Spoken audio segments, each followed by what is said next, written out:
Hello guys, welcome back to my channel. I hope आप सबकी तैयारी काफ़ी अच्छे से चल रही होगी।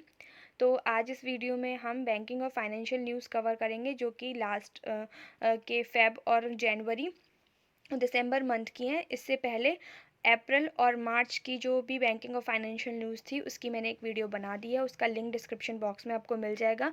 ये पार्ट 2 है, इसमें दूसरे मंथ्स की हैं। ठीक है, तो सबसे पहले स्टार्ट करते हैं। यहाँ पर एसबीआई ने इशू किया है $300 million Formosa bond and listed it on India INX gift IFSC. ठीक है, तो एसबीआई ने इशू किया है कौन सा बॉन्ड? Formosa bond. कितने मिलियन का? $300 मिलियन का। और उसको कहाँ पर लिस्ट किया है? इंडिया आईएनएक्स गिफ्ट आईएफएससी में। ठीक है, फॉर्मोसा बॉन्ड क्या होता है? फॉर्मोसा बॉन्ड वो बॉन्ड होते हैं जो कि ताइवान में इशू किए जाते हैं। ताइवान जो इस कंट्री है वहाँ इशू किए जाते हैं, बट उसको डिनोमिनेट कैसे किया जाता है? मतलब जो ताइवान की जो करेंसी है, ताइवान डॉलर, उससे अलग, मतलब उससे हट के जो करेंसी होती है उसमें डिनोमिनेट किया जाता है। जैसे इंडिया में अगर है तो इंडिया की करेंसी में वो डिनोमिनेट किया जाएगा फॉर्मोसा बॉन्ड। तो कितने मिलियन का है? $300 मिलियन का है। इसी के साथ एसबीआई पहला इशूअर था whose green bonds dually listed in November 2021 on Luxembourg stock exchange. तो एसबीआई ऐसा पहला इशूअर था जिसके जो ग्रीन बॉन्ड्स है वो डुअली लिस्ट हुए थे लग्जमबर्ग स्टॉक एक्सचेंज में। अब ग्रीन बॉन्ड क्या होता है? ग्रीन बॉन्ड वो type of fixed incomes instruments होते हैं जो कि आपके स्पेसिफिकली ईयरमार्क किए जाते हैं मनी रेस करने के लिए। किस चीज़ के लिए? क्लाइमेट और इन्वायरमेंट प्रोजेक्ट के लिए जो मनी रेस की जाती है उसके लिए यहाँ पर ये ग्रीन बॉन्ड्स जो हैं आपके एक फिक्स्ड इनकम इंस्ट्रूमेंट्स बन जाते हैं। ठीक है, उसके बाद नेक्स्ट है आपका पीएनबी यानी पंजाब नेशनल बैंक और पतंजलि आयुर्वेदा लिमिटेड ने एनपीसीआई के साथ मिलकर को ब्रांडेड क्रेडिट कार्ड यहाँ पर लॉन्च किया है। दो वेरिएंट्स यहाँ पर लॉन्च किए गए हैं, पीएनबी रुपए प्लैटिनम और पीएनबी रुपए सिलेक्ट। तो क्वेश्चन इस तरीके से बनेगा कि पीएनबी ने किसके साथ मिलकर यहाँ पर मतलब ये को ब्रांडेड क्रेडिट कार्ड लॉन्च किया, या फिर ये पूछेंगे कि पतंजलि ने कौन से बैंक के साथ मिलकर ये क्रेडिट कार्ड लॉन्च किया। ठीक है, उसके बाद है national asset reconstruction company limited NARCL, जिसको हम बैड बैंक भी बोलते हैं, और इंडिया डेप्ट रेजोल्यूशन कंपनी लिमिटेड आईडीआरसीएल, ये दोनों ने मिलकर अब ऑपरेट करना स्टार्ट कर दिया है। ठीक है, total 38 NP accounts worth of ₹82,845 crore have been identified to be transfer to NRCL. ठीक है, तो 38 एनपी अकाउंट्स जो हैं कितने रुपीस के हैं? 82,845 करोड़ रुपीस के जो 38 एनपी अकाउंट्स हैं उनको आइडेंटिफाई किया गया और उनको एनआरसीएल को ट्रांसफर कर दिया जाएगा। बेसिकली जो आपके एनपीए होते हैं, नॉन परफॉर्मिंग एसेट, वो होते हैं जैसे मान लीजिए किसी ने लोन लिया और उसने मतलब उसके बाद उसने इंटरेस्ट नहीं पे किया, या फिर आपकी जो प्रिंसिपल अमाउंट है वो नहीं पे की कितने दिनों, तो मतलब अगर आप 90 दिनों तक उसने ये पेमेंट नहीं की है तो उसका जो वो आपका अकाउंट होता है वो non performing account, asset account में डाल दिया जाता है। और ये वाले जो जितने भी अकाउंट्स होते हैं इसको फिर कौन हैंडल करता है? एनएआरसीएल। ठीक है, जिसको हम ये बैड बैंक भी बोलते हैं, क्योंकि ये आपका क्या करता है, जितनी भी नॉन परफॉर्मिंग एसेट्स हैं यानी जिनसे मतलब लोन की रिकवरी करता है। ठीक है, उसके बाद आपका है फाइनेंशियल लिटरेसी वीक 2022। ये हर साल आरबीआई के द्वारा मनाया जाता है, 2016 से मनाया जा रहा है और इस बार 14 से 18 फेब 2022 तक मनाया गया था। ठीक, उसके बाद आरबीआई ने इंक्रीज कर दी है investment limit in voluntary retention route VRR from 1,50,000 crore to ₹2,50,000 crore. पहले जो वॉलंटरी रिटेंशन रूट की लिमिट थी वो 1,50,000 करोड़ थी, अब कितनी कर दी है? 2,50,000 करोड़। और वॉलंटरी रिटेंशन रूट होता क्या है?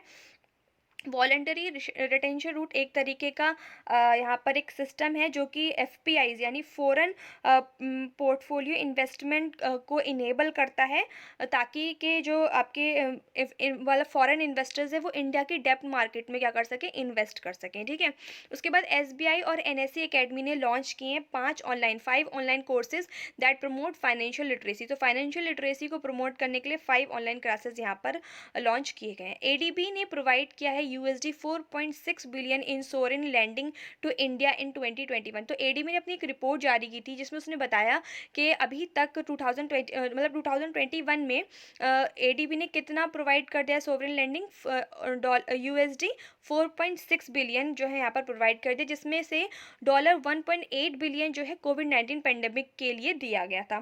ठीक है, अब सॉवरेन लैंडिंग क्या होती है? सॉवरेन लैंडिंग एक तरीके का लोन या डेट होता है जो कि यूजुअली गवर्नमेंट्स को दिया जाता है इन द फॉर्म ऑफ कोई बॉन्ड के फॉर्म में दे दिया जाता है। ठीक है, और फॉरेन करेंसीज में होता है। और तो बेसिकली ये ही आपका एक सॉवरेन लैंडिंग होती है। ठीक, उसके बाद है आरबीएल बैंक और क्रेडिटास सॉल्यूशन ने मिलकर एक प्लेटफॉर्म बनाया है नियो कलेक्शंस। ठीक है, किसका? आरबीएल बैंक का नियो कलेक्शन, बस इतना याद रखना है। उसके बाद बीओबी ने एक्वायर कर लिया है यूनियन बैंक ऑफ इंडिया, यानी जो आपका बैंक ऑफ बड़ौदा है उसने एक्वायर किया है कितना percent? 21% stake of UBI, union bank का जो इंडिया का जो स्टेक था किसमें? India's first life insurance company, India first life insurance company जो है एक कंपनी है लाइफ इंश्योरेंस, उसका 21% का स्टेक जो है यूबीआई के पास था, यानी यूनियन बैंक के पास था। अब वो बैंक ऑफ बड़ौदा ने एक्वायर कर लिया है। ठीक है, फाइनेंस मिनिस्टर निर्मला सीतारमन ने फर्स्ट कलर सोवेनियर कॉइन जो है यहाँ पर लॉन्च किया है। कलर सोवेनियर कॉइन का मतलब क्या होता है? कमेमोरेटिव कॉइन होता है, यानी किसी की याद में जो है जो कॉइन हम लॉन्च करते हैं तो उसको हम सोवेनियर कॉइन बोलते हैं। तो पहला कलर सोवेनियर कॉइन लॉन्च किया है किस पर? ऑन पंचतंत्र पे। ठीक है, ऑन 17 फाउंडेशन डे ऑफ एसपीएमसीआईएल। एसपीएमसीआईएल क्या है? Security printing and minting corporation of India limited, जो आपकी प्रिंटिंग और मिंटिंग कॉर्पोरेशन है इंडिया की। ठीक है, उसका जो 17th फाउंडेशन डे था तब ये यहाँ पर लॉन्च किया गया।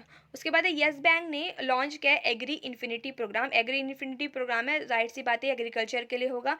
ठीक है, उसके बाद जेपी मॉर्गन जो कि बैंक है यूएसए का, वो वर्ल्ड का पहला बैंक बन गया है जो कि जिसने की अपनी जो एक शॉप सेटअप की है कहाँ पर? मेटावर्स में। मेटावर्स आई थिंक सबको पता होगा। तो पहला world's first bank to setup a shop in metaverse. कौन से मेटावर्स में? एक ब्लॉकचेन बेस्ड वर्ल्ड डिसेंट्रलैंड करके मेटावर्स है, वहाँ पर इसको लॉन्च किया गया और वहाँ पे इन्होंने अपना जो है एक लॉबी मतलब वहाँ पर तैयार की है। उसमें लॉबी में जो है आपका सीईओ जो कि जेपी मॉर्गन के जेमी डायमंड हैं, उनकी भी फोटो वहाँ पर मतलब शो हो रही है। ठीक है, आरबीआई ने एक्सटेंड किया deadline for NBFCs to comply with NPAs norms to September 2022, और जो कि पहले कितनी थी? मार्च 2022। यानी आरबीआई ने अब जो एनबीएफसीज के लिए एक डेडलाइन सेट की थी पहले, जो कि थी आपकी मार्च 2022, ताकि कि वो क्या कर सके, जितने भी एनपीएस नॉर्म है, एनपीए मैंने अभी आपको बताया, उनके साथ वो कंप्लाई कर सके, उनको कंप्लीट कर सके। ठीक है, तो उसको अब बढ़ा के कितना कर दिया गया? सितंबर 2022 कर दिया गया। ठीक है, इसके बाद आपका सेंट्रल बैंक ऑफ थाईलैंड जो कि यहाँ पर लार्जेस्ट बायर ऑफ गोल्ड बन चुका है। उसने कितना मिलियन टन गोल्ड खरीदा इस बार? 90 मिलियन टन ऑफ गोल्ड जो है सेंट्रल बैंक ऑफ थाईलैंड ने खरीदा है। उसके बाद आरबीआई जो है सेकेंड लार्जेस्ट बायर है गोल्ड का, उसने 77.5 मीट्रिक टन जो है यहाँ पर 2021 में गोल्ड खरीदा था। और टोटल हमारा अब गोल्ड रिजर्व कितना हो गया है बाय दिसंबर 2021, मतलब दिसंबर 2021 के अगर आंकड़े के हिसाब से देखें तो 754.1 टन्स जो है हमारा आरबीआई का टोटल गोल्ड रिजर्व हो चुका है। ठीक है, उसके बाद है टाटा ग्रुप ने एसबीआई, बैंक ऑफ इंडिया और एचडीएफसी बैंक को as a preferred bank choose किया किसके लिए? एयर इंडिया के लिए। ठीक, UPI safety and awareness week मनाया गया 1 से 7 फेब 2022 तक, और UPI safety and awareness month किसको बनाया गया? फरवरी 2022 को। ठीक है, और ये सब किसके द्वारा किया गया? एनपीसीआई के द्वारा। ठीक है, उसके बाद है Hindustan petroleum corporation limited HPCL ने अपना एक रिटेल स्टोर लॉन्च किया जिसका नाम है हैप्पी शॉप।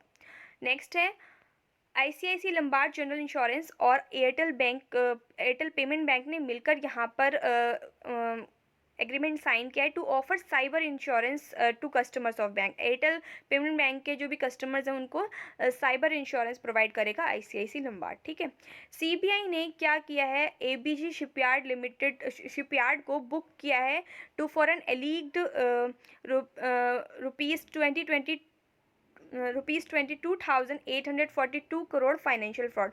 तो एबीजी शिपयार्ड ने क्या किया है, इतने रुपीस का फाइनेंशियल फ्रॉड किया है, उसको उसके बेसिस पर यहाँ पर उस पर ये अभी एलिगेशन लगा है, तो उस पर क्या बोलते हैं सीबीआई ने यहाँ पर उसको बुक किया। ठीक है, उसके बाद है पैसाबाजार.com और आरबीएल बैंक ने मिलकर के एक क्रेडिट कार्ड लॉन्च किया है जिसका नाम है पैसा ऑन डिमांड। ठीक है, उसके बाद है सिडबी ने waste to wealth creation programme launch किया है। कहाँ पर?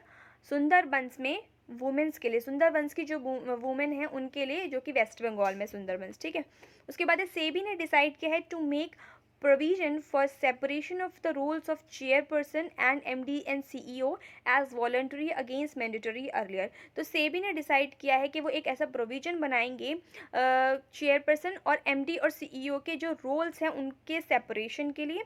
ठीक है, जो कि पहले मैंडेटरी था, अब उसको वॉलंटरी कर दिया गया है। ठीक, वॉलंटरी मतलब कर देंगे। उसके बाद आरबीआई ने एसबीआई, आईसीआईसी और एचडीएफसी को as domestic systemically important bank retain रखा है। मतलब पहले भी ये थे और इसको अभी भी इस साल के लिए रिटेन रखा है। डोमेस्टिक सिस्टमेटिकली इम्पॉर्टेंट बैंक क्या होते हैं? वो बैंक जो कि अगर फेल हो जाए, यानी उनमें अगर कुछ उनको घाटा हो जाए, तो उनकी वजह से क्या होगा, हमारी जो इकोनॉमी उस पर बहुत सिग्निफिकेंट इम्पैक्ट पड़ेगा, बहुत इम्पैक्ट पड़ेगा। तो कौन कौन से बैंक है? एसबीआई, आईसीआईसीआई और एचडीएफसी। ठीक है, डीएसआईबी की फुल फॉर्म क्या है? Domestic systemically important bank. उसके बाद है एयरटेल पेमेंट बैंक को शेड्यूल्ड बैंक का दर्जा दे दिया गया है आरबीआई के द्वारा, as scheduled bank by RBI.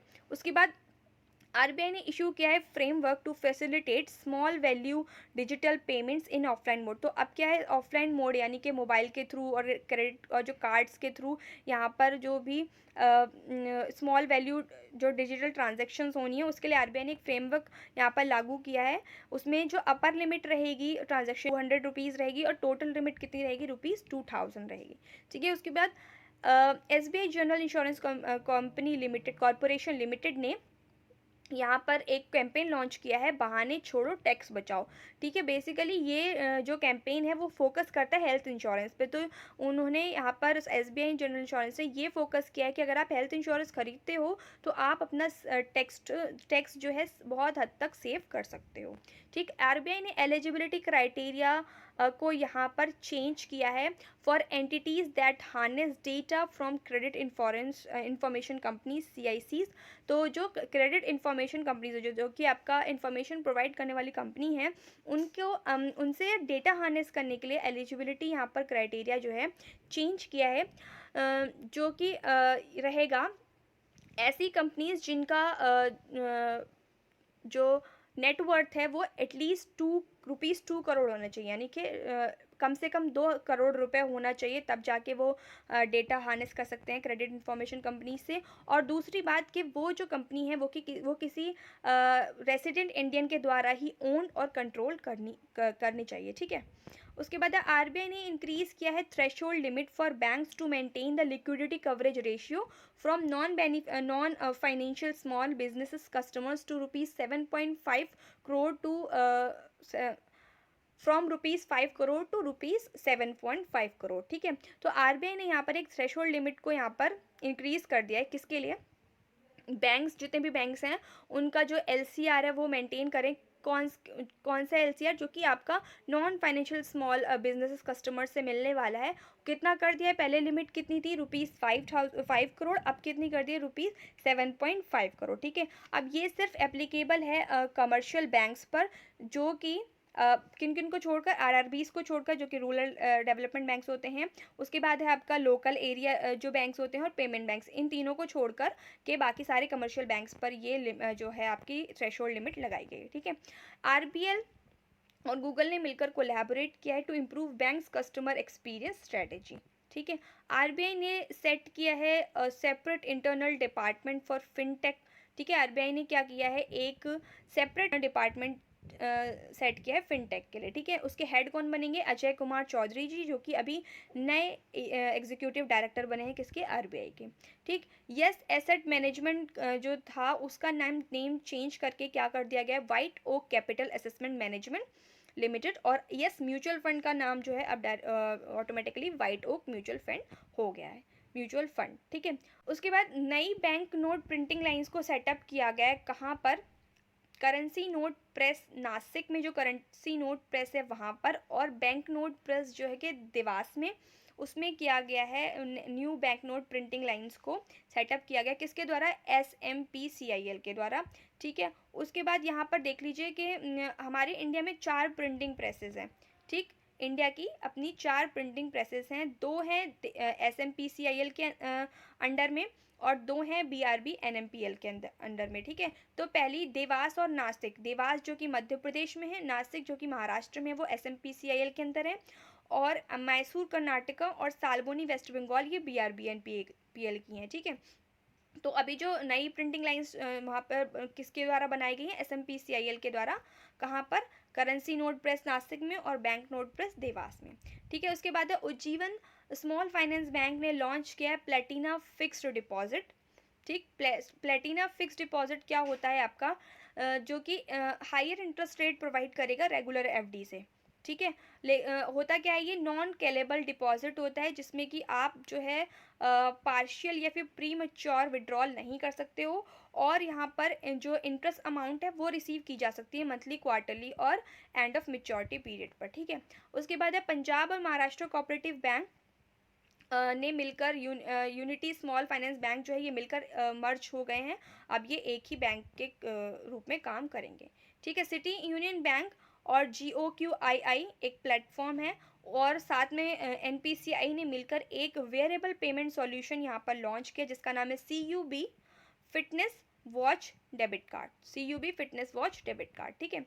उसके बाद है IRDAI लाइफ इंश्योरेंस कंपनी और GIC RE और न्यू इंडिया, ये सब इंश्योरेंस कंपनीज हैं इंडिया की, इनको जो है आपका RBI ने कंटिन्यू रखा है as a domestic systematic important insurers for 2021-2022। जैसे हमने बैंक्स में देखा था, जिसमें जो बैंक थे वो डोमेस्टिक सिस्टमैटिक इम्पॉर्टेंट बैंक्स रहे थे, ऐसे ही यहाँ पर जो कि ये इंश्योरेंस कंपनीज हैं वो as a domestic systematic important insurance रहेंगे।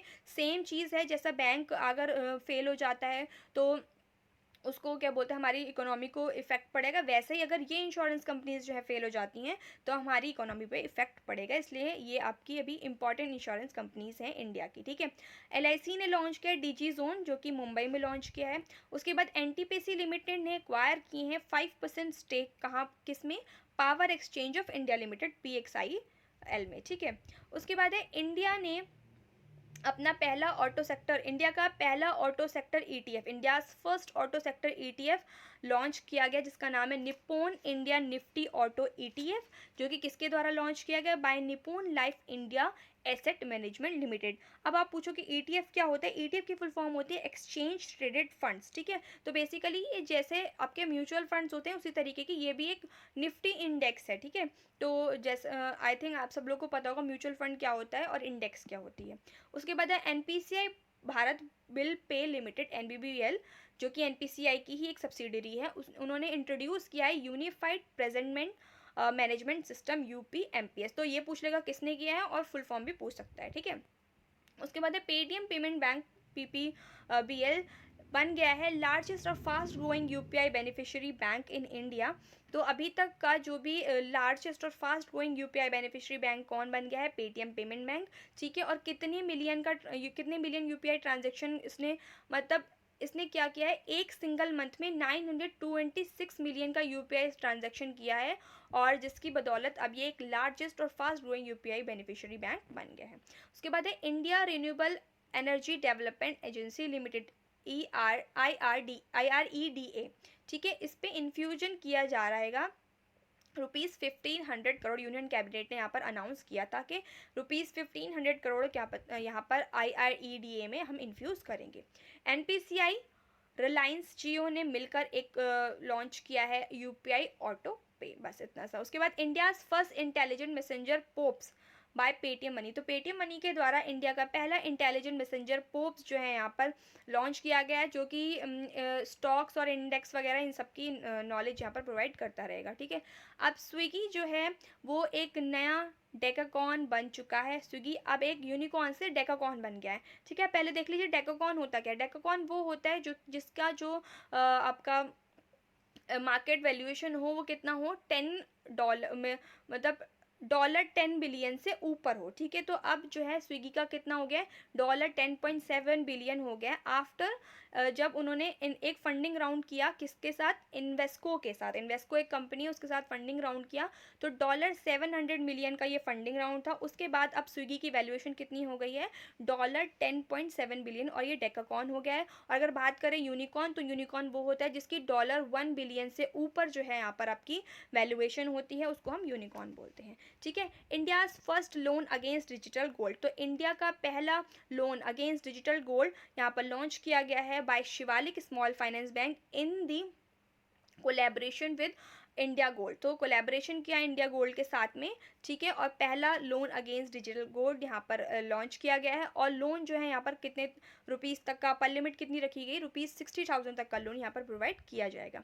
आरबीआई ने लीगल एंटिटी आइडेंटिफायर को मैंडेटरी कर दिया है for cross border transactions of ₹50 crore and above, ठीक है। कब से, फ्रॉम October 1, 2022 से। तो October 1, 2022 से अब जो भी क्रॉस बॉर्डर ट्रांजेक्शन्स होंगे 50 करोड़ या उससे ज़्यादा के, ₹50,000 करोड़ एंड अबव, तो उसके लिए लीगल आइडेंटिटी एंटिफायर जो है, आप आइडेंटिफायर जो है मैंडेटरी होगा। अब लीगल एंटिटी आइडेंटिफायर क्या होता है, ये एक 20 डिजिट का नंबर होता है, जिसमें कि जो कि हर एक पर्टिकुलर ट्रांजेक्शन के लिए यहाँ पर अलग अलग होगा, जिससे कि पहचान की जा सकेगी कि ये जो भी ट्रांजेक्शन हो रहा है किसके बीच हो रहा है, क्यों हो रहा है, सारी उसमें डिटेल्स होंगी, ठीक है। गवर्नमेंट ऑफ इंडिया ने जर्मनी के डेवलपमेंट बैंक है KfW के साथ यहाँ पर एक यहाँ पर MOU साइन किया, जिसमें कि जर्मनी का डेवलपमेंट बैंक प्रोवाइड करेगा 26 मिलियन यूरोस का loan for 40.35 kilometre Surat metro rail project in Gujarat. तो सूरत मेट्रो रेल प्रोजेक्ट जो गुजरात में है, गुजरात में बनने वाला है, 40.35 किलोमीटर का ये आपका बनेगा रेल प्रोजेक्ट। उसके लिए कितने मिलियन यूरोस दिए, 26 मिलियन यूरोस का लोन जर्मनी डेवलपमेंट बैंक ने गवर्नमेंट ऑफ इंडिया को दिया है, ठीक है। तो ये जितने भी आपके इंपॉर्टेंट बैंकिंग और फाइनेंशियल अवेयरनेस के जितने भी न्यूज़ थे वो मैंने यहाँ पर कवर करवा दी, दिसंबर से लेकर अप्रैल तक के।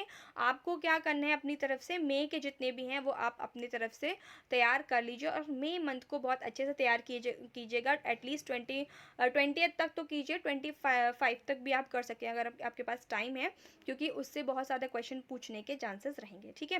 तो thank you and all the best for your exam.